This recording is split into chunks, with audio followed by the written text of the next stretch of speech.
Hey guys, Vas here from Aussie RC Playground and welcome to another unboxing. Today I'm going to be showing you the Nitro Circus Basher SCT. Now for those of you who follow the channel, you'll know that last year I actually unboxed the Nitro Circus Basher MT, which was a 1/8 scale monster truck from Hobby King. Now recently they released the short cross truck version, which is this guy right here. However, I'm going to say that this is not a brand new truck from Hobby King. In fact, this is nothing more than the Turnigy Trooper with a bit of a superhero cape on it. So what they've done is they've actually given us the same truck, which was the Turnigy Trooper, with a few upgrades on there and of course a new color scheme on the body. And if I'm not mistaken, the body is actually exactly the same, so it's just a new scheme. So I'm going to go ahead and open this guy up. There's really not much to this truck, purely because as of the time of this video, it's only available as a bind and drive. So you get it almost ready to run. You basically have to get your own remote for it.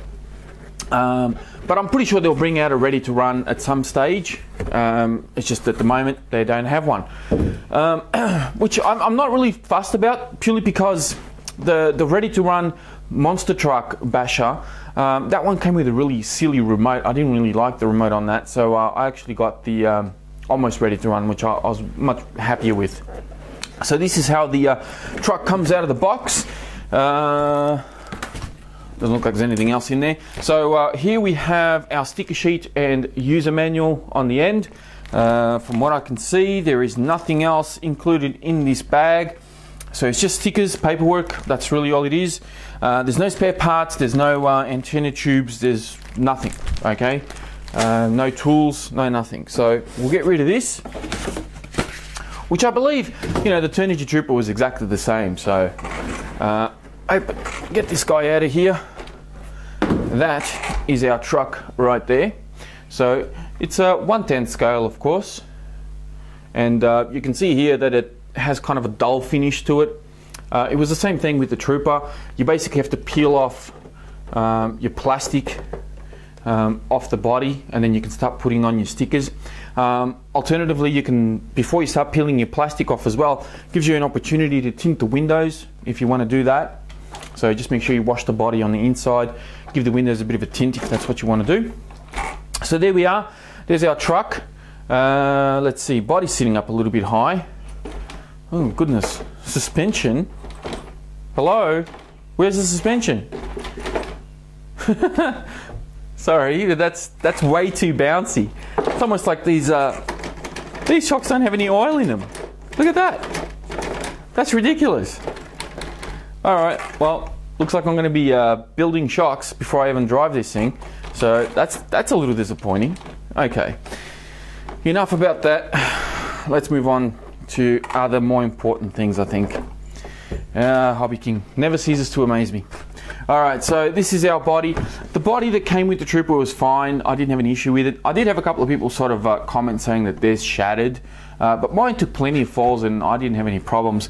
So I don't know, maybe it's just luck of the draw, but yeah, the body held up okay in the Trooper. I wasn't too displeased with it. Tyres are exactly the same. So same tread pattern, and I will say, now that I feel these,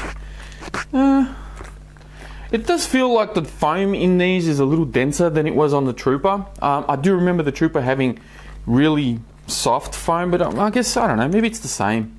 Could just be my imagination. I think it's probably the same. So same, no different. 12mm big bore shocks. These unfortunately don't look like they've come with any oil in them. Look at that. There's just nothing in there. If there is, it'll be like water. There's not much in there. So this is one of the differences compared to the Trooper, is that the Trooper has plastic shocks, this has aluminium shocks. Wheels are different, of course. These are red. There's still a standard sort of short course truck rim, so large diameter inside, small diameter outside. Another big difference here is that on this one they've actually given us an aluminium upper deck. So this is a three-part upper deck. You got a tiny little piece at the front here, this sort of medium-sized piece, and then a great big long one along the back. Now in the Trooper, this is kind of like a carbon fiber, fiberglass type of scenario. whilst here they've actually given us aluminium, which is, I think, a good upgrade. Another thing that I'm looking at that's a little bit different is this plastic border that they have here. On the Trooper, this was almost as thin as Lexan. It was very flimsy. Although it did do the job okay, this is a lot better. It's about 2mm thick, it's proper plastic, it just feels and looks like it's meant to be. On the Trooper, the one I had was pretty poor, it didn't look very good. So you got 3 sealed differentials all the way through this, much like the other truck. You got front, middle and rear. Now these are all metal gears as well, so the truck is going to be a little bit louder than some of the other ones out there. You've also got a metal spur and a metal pinion, and this does run a Mod 1 gear setup, so hopefully if the camera will focus in on that, you guys will be able to see just how that is. So when you turn it, you can hear that it's, you know, a little bit loud, which is, you know, look, it's not that bad, you know. At least I'd rather have it loud and last long than have it quiet and have to change things all the time. So that's actually a good thing. Good flexible bumpers on this. I never really had too many issues with the plastics on the Trooper. I think I broke a little bit of the rear bumper at some point. I can't remember exactly.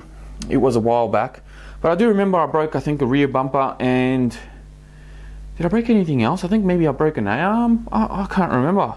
I think that was it.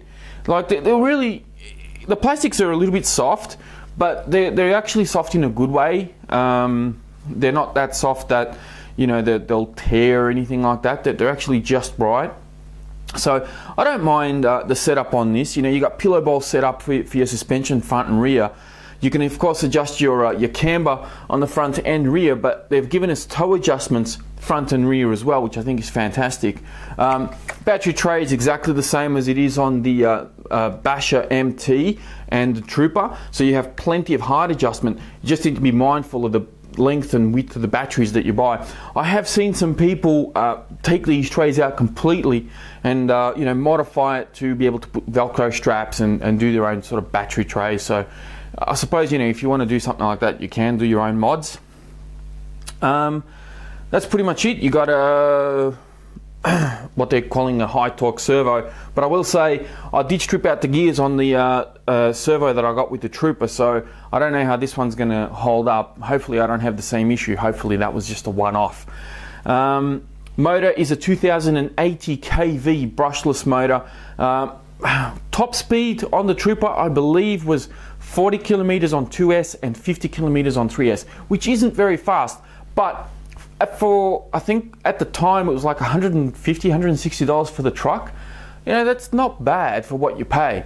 This one of course is worth a little bit more. This is pushing, I think, without postage, I think it's just on 200 or just under 200 from memory. So it does cost a little bit more. So I'm assuming that the speed is going to be the same, everything's going to be the same. The ESC is a 35 amp ESC. It still allows you to run 2S and 3S though, which is fine. It does have a little built-in fan. The one thing that I wish Hobby King would stop doing is giving us these motor mounts that kind of like restrict you in the diameter of motor that you can buy for them. So I think this is a 36mm diameter, so you kind of have to stick to that diameter motor unless of course you change out the motor mount. So I'm not completely against the design. I wish they'd given us a way that we can be a little bit more versatile in how you can hold the motor in place. So I'm sure there is a way of doing it. But anyway, that's just me being a little bit fussy. I think that's pretty much it, guys. I think I've covered everything. Anything else, I'll really be repeating myself compared to the Trooper that I unboxed quite a while back. As I said, this is a brushless setup. It's 4-wheel drive. You got 3 diffs.